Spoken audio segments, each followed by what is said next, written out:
क्या तुमने कभी सोचा है कि तितलियों के परों में राज क्यों छुपे होते हैं? एक छोटे से गांव में आयशा नाम की एक प्यारी सी बच्ची रहती थी। उसे फितरत से बहुत मोहब्बत थी, खास तौर पर रंग बिरंगी तितलियों से।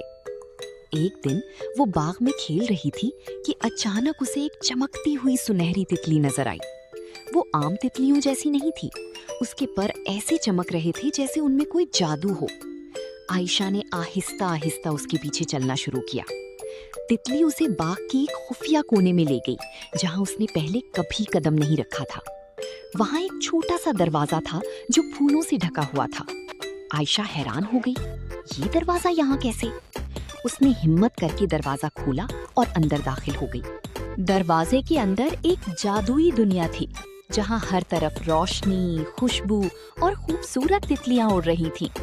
अचानक वही सुनहरी तितली बोली, आयशा, हम तितलियों के परों में एक राज छुपा होता है। हम खुशी और उम्मीद को दुनिया में फैलाते हैं, लेकिन हमारी ताकत कमजोर हो रही है क्योंकि लोग फितरत का ख्याल नहीं रखते। आयशा ने हैरत से पूछा, मैं क्या कर सकती हूँ?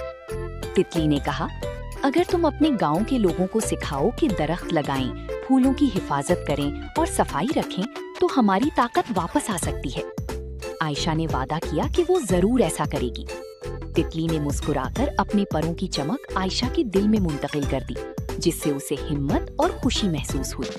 आयशा वापस अपने गांव आई और उसने अपने दोस्तों और बड़ों को फितरत की अहमियत के बारे में बताया। सबने मिलकर दरख्त लगाए, बागों को साफ किया और फूलों की देखभाल शुरू कर दी।